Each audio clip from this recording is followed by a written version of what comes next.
বন্ধুরা, প্রাক সরস্বতী পূজায় বাটায় আপনাদের সবাইকে স্বাগত। নমস্কার বন্ধুগণ, ট্র্যাভেল লাইফের এই এপিসোডে আপনাদের স্বাগত। বন্ধুরা নমস্কার, আশা করি সবাই ভালো আছেন। আমি রামানুজ, আমার চ্যানেলে আবার স্বাগত। বন্ধুরা, সরস্বতী পুজো তো প্রায় এসেই গেল, আর এই সরস্বতী পুজোর একটি বিখ্যাত জায়গা হচ্ছে বাটানগর, যা এখনও অনেকের কাছেই অজানা। তো আজকের এপিসোডে বন্ধুরা চলে যাব সরস্বতী পুজোর আগেই বাটানগরে বিখ্যাত কয়েকটি পুজোর প্রিপারেশনটা দেখতে, এবং দিয়ে দেবো ঠিকানা, যাতে সরস্বতী পুজোর দিন আপনারা চাইলে কিন্তু বাটানগর ঘুরে সেই সব পুজো দেখে নিতে পারেন। তো আসুন বন্ধুরা, সময় নষ্ট না করে বেরিয়ে পড়া যাক। বাটানগর হল দক্ষিণ 24 পরগনার মহেশতলা সন্নিহিত একটি শহর।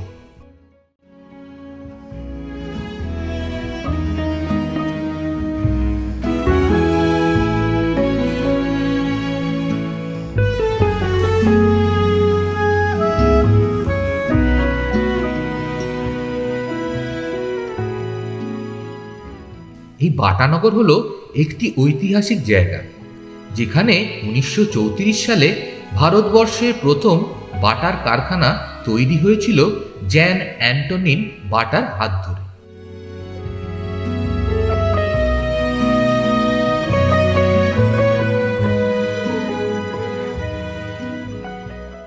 কলকাতা থেকে বাটানগরের ডিস্টেন্স হলো প্রায় 22 কিলোমিটার।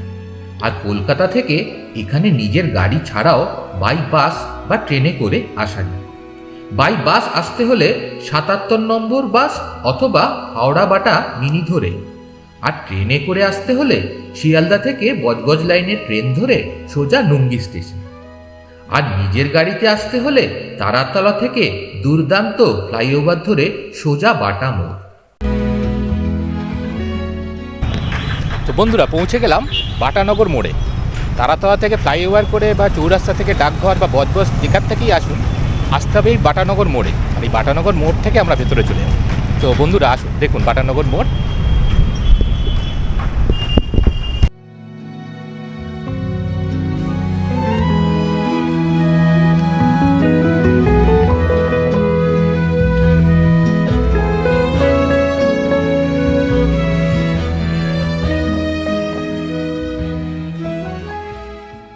এই বাটানগর মোড় থেকে ক্যালকাটা রিভার সাইডের ভেতরের রাস্তা কিন্তু ভারী চমৎকার।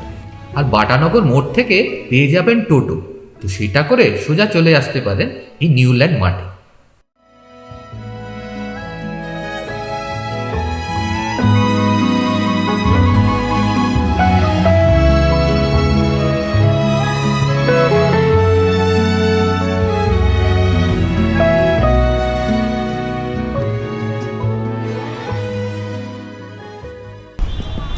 বাটানগরের যে মেন পুজোটা হয় সেটা হয় নিউল্যান্ড মাঠে।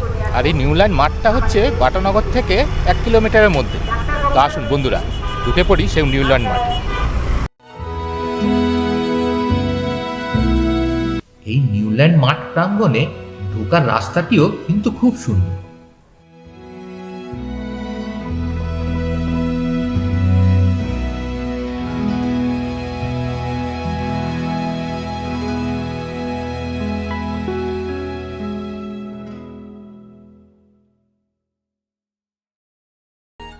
তো বন্ধুরা, আজ প্রথমে চলে এলাম এই ব্রাদার্সের পুজোতে। এনাদের এবছরের থিম হচ্ছে ঐতিহ্য। এনার থিম সম্বন্ধেও পরে জেনে নেব শিল্পীর কাছ থেকে। তো এখন এখানে একদম শেষ কদমে কাজ চলছে। তো আসুন বন্ধুরা দেখে নিই। আজ পুজোর সময় তো এটা একদম কমপ্লিট হয়ে দারুণ হয়ে যাবে। তো এখন দেখে নিই কাজটা কি আর এনাদের মেন থিমটা কি।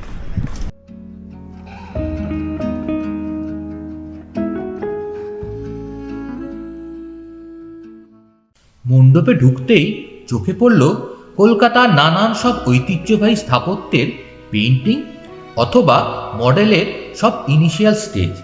মানে কমপ্লিট হলে বেশ অন্যরকম লাগবে কিন্তু বন্ধুরা।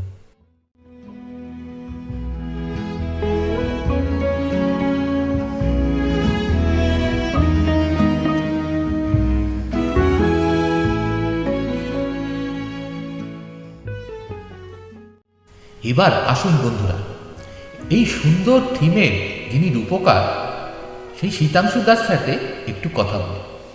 নমস্কার। এখন বাটানগরে সরস্বতী পুজোর একটা সাংঘাতিক চল, আপনারা জানেন। বাটানগরে সরস্বতী পুজো মানেই বাটানগর। তো সেই বাটানগরে ব্রাদার্সের আমরা কাজ করছি। এদের এবছর 9 বছরের পুজো। তো এই পুজোটা যখন প্রথম আমরা কথা বলতে এলাম, এনারা একটা সাবজেক্ট আমাকে বলেছিলেন যে এর উপরে কাজ করলে গিয়ে, সেটা হচ্ছে ঐতিহ্য। তো ঐতিহ্যটা ঠিক এরকম যে আমরা কলকাতার ঐতিহ্যকে তুলে ধরার চেষ্টা করছি এই পুজোটার মাধ্যমে। কলকাতার ঐতিহ্য, যে সমস্ত বিষয়গুলোকে নিয়ে আমরা গর্ববোধ করি কলকাতাকে নিয়ে, এবং কি যে সমস্ত বিষয়গুলোর জন্য, যে সমস্ত স্থাপত্যগুলোর জন্য সারা বিশ্বের দরবারে কলকাতার পরিচিতি, সেই সমস্ত স্থাপত্য, সেই সমস্ত যে সমস্ত আর্কিটেকচার আছে, সেই সমস্ত ব্যাপারগুলোকে নিয়ে আমরা একটা ইনস্টলেশনের কাজ করার চেষ্টা করছি। বাজেট যেহেতু নিতান্তই কম থাকে সরস্বতী পুজো, তাই সাবজেক্টটা অনেক বড়, লার্জ। তো তার মধ্যে থেকে আমাদের কিছু বিষয় বেছে নিয়ে কাজ করতে হচ্ছে, যে কারণে হয়েছে কি অনেকটা কিছু ইনস্টলেশন করতে চাইলেও পারছি না। বাট তবুও অনেক বিষয় আছে যেগুলোকে নিয়ে আমরা কাজ করছি। আপনারা আসবেন, এই আর কয়েকটা দিন বাকি আছে পুজোটা যেহেতু, তো আসবেন। আশা করি একটু অন্যরকম ফ্লেভার পাবেন এই পুজোতে। বাটানগর অনেক পুজো হয়, বাট তবুও এসে নিরাশ হবেন না, একটা অন্য ঘরানার পুজো দেখতে পাবেন। এখানে আমরা শুধু থিমটাকে নিয়ে মাথা মারছি না, থিমের সাথে পুজোটাও যাতে প্রাধান্য পায় সেই বিষয়টা রেখে মায়ের আরাধনা হচ্ছে। আপনারা আসবেন, আপনাদের সকলকে শুভেচ্ছা রইলো আগামী সরস্বতী পুজোর জন্য। আর এই ব্রাদার্সের প্রত্যেকটা সংগঠক যারা আছেন তাদেরকেও অনেক শুভেচ্ছা, যে এরকম সুন্দর একটা ভাবনা যেটা আমাকে উপস্থাপনা করার দায়িত্ব দিয়েছে। ধন্যবাদ।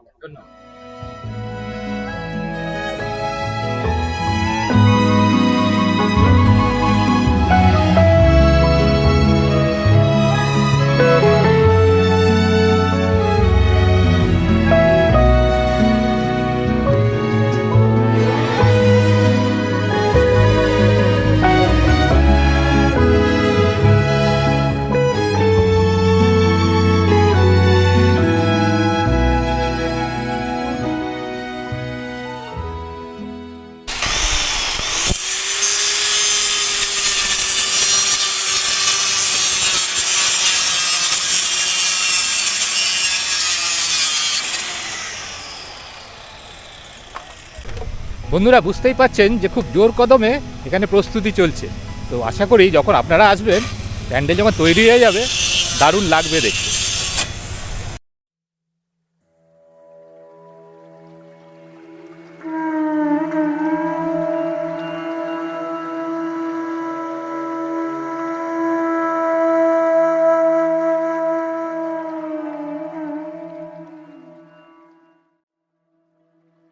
শিল্পীদের পাশাপাশি ক্লাবের সমস্ত মেম্বারদের পরিশ্রম দেখে একদম শিওর যে এনাদের উদ্বোধনের ডেট যেটি 1 তারিখ, তার আগেই এক অপূর্ব উপস্থাপনা আমাদের প্রেজেন্ট করবে। ব্রাদার্সের থিমটি শোনার পরে এবার চলে যাচ্ছি এই বছরের একটি বিস্ময় বলা যেতে পারে, যেটি করছে ক্রিয়েশন অ্যান্ড বাটানগর স্কোয়াড, এই দুটো ক্লাব মিলিয়ে। সেটা হচ্ছে 111 ফুটের সরস্বতী ঠাকুর, মানে যেটা অবিশ্বাস্য। তো আসুন বন্ধুরা দেখে নিয়ে এদের প্রস্তুতি, আর যাতে আপনারা আসতে পারেন তাই জন্য এই ভিডিওগুলো আগে থেকেই দিয়ে দিচ্ছি। তো আসুন দেখে নিই তাদের প্রস্তুতি।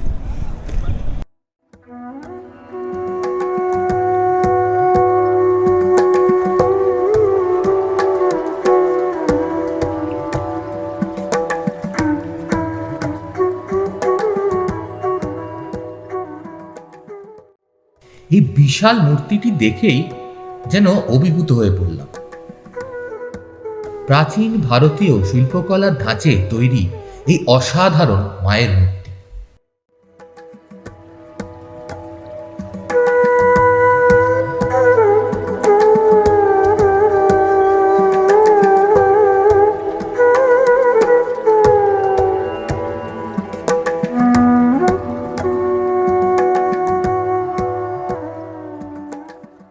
এবার আসুন বন্ধুরা, এই অসাধারণ পুজোর যিনি শিল্পী সেই আলোকদাকে পেয়ে গেছি। শুনে নি আলোকদার থেকে কিছু কথা। বিষয়টা হলো, মানে আমরা একটা পুজো কমিটি এখানে নিউল্যান্ডের মাঠে বাটানগর, এরা আমাদেরকে ইনফর্ম করেছিল যে আমরা একটা বড় প্রতিমা বানাতে চাই আমাদের শিল্পী সোমনাথ তামলিকে, যে আপনারা কি করতে পারবেন। তো সোমনাথ দা আমাকে বলল যে আলোক তুই কি এই রিস্কটা নিতে পারবি, তাহলে আমরা দুজনে মিলে ধরবো পুজোটা। আমি বললাম হোক, একবার রিস্ক নেওয়া যাক না, লাইফে তো রিস্ক নিতেই হবে, আর্টিস্ট হয়ে জন্ম হয়েছে।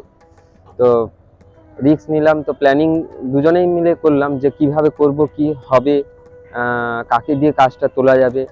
তো সেই প্ল্যান মাফিক ড্রয়িং করা হয়। তো আমাদের একটা ইচ্ছে, যে আমার বিশেষ করে ইচ্ছে যে আমি একটা ভার্ট স্কেলে আমাদের ইন্ডিয়ান আর্টটাকে তুলে ধরবো, আমাদের প্রতিমাতে যেন সেই কাজটা হয়। তো সেই ভিত্তিতে আমরা ইন্ডিয়ান ফর্ম থেকে একটা সরস্বতী ঠাকুর চুজ করি এবং তাকেই বড় আকারে দেখানোর চেষ্টা করেছিলাম আর কি। তো এতে আমাদের 30 জন শিল্পী কাজ করছে। কল্যাণীর বেশ কিছু শিল্পী আছে, তারপরে হ্যাঁ কল্যাণী থেকে কিছু শিল্পী এসছে, আর আমার বাড়ি পশ্চিম মেদিনীপুর, আর সোমনাথদার বাড়ি এগরা পূর্ব মেদিনীপুর, আর উড়িষ্যা থেকেও এসছে যারা মানে আমাদের এই ইন্ডিয়ান আর্টের সঙ্গে যুক্ত, ওড়িশি শিল্পের সঙ্গে যুক্ত, তাদেরকে আমরা নিয়ে এসেছি যাতে এখানে যে ড্রয়িং মাফিক যে ডিজাইনগুলো আছে সেগুলো যেন করতে পারে। আর আমাদের যারা ডেকোরেটর আছে, ডেকোরেটরের যারা আছে তারা ডায়মন্ড হারবারের দিক থেকে এসে, এরা খুব সুস্থ ডেকোরেটর এবং এত বড় স্ট্রাকচার খুব প্রান্ত থেকে এসে, এবং খুব ভালো, মানে এদের স্ট্রাকচার বাঁধার কাজ খুব ভালো, খুব শর্ট জায়গাতে এত বড় একটা স্ট্রাকচার দাঁড় করিয়ে দেওয়াটা খুব,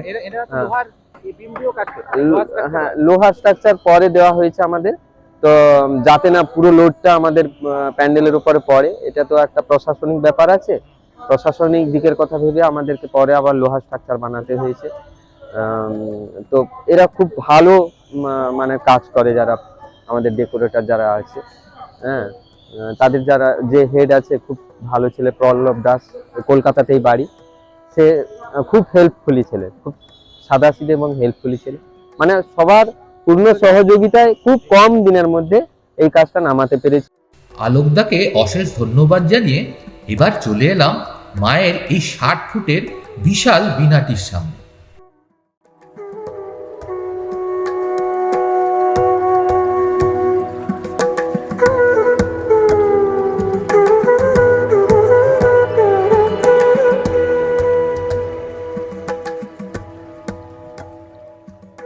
এখনো অনেক কাজ বাকি, তাই যখন কাজটি শেষ হয়ে যাবে কল্পনা করতেই পারছেন যে অসাধারণ পূজা কিন্তু এরা আমাদের উপহার দিতে চলেছে।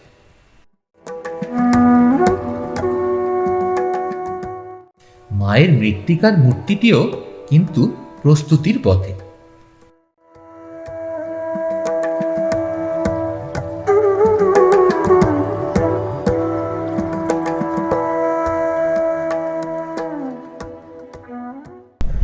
এই বাটানগর বরাবরই সরস্বতী পূজার জন্য বিখ্যাত।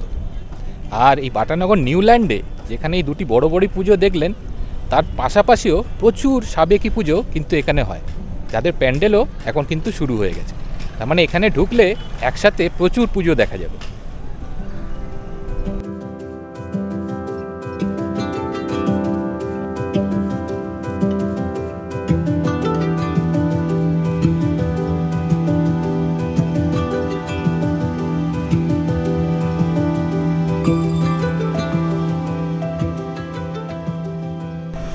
বন্ধুরা, বাটানগরের ওপর এই ভিডিওটা আমার বানানো ভিডিওর মধ্যে একটু অন্যরকম, কারণ আমি পুজোর সময় প্যান্ডেল হয়ে গেলে জেনারেলি কভার করি, কিন্তু যেহেতু অনেক সময় পুজো শেষ হয়ে আসে তখন, তো তাই জন্যই সরস্বতী পুজোর কিছু আগে এই ভিডিওটা করে নিলাম, যাতে বন্ধুরা যদি আপনারা কেউ আসতে চান তাহলে আপনারা কিছুটা হলেও গাইডেন্স পেয়ে যাবেন।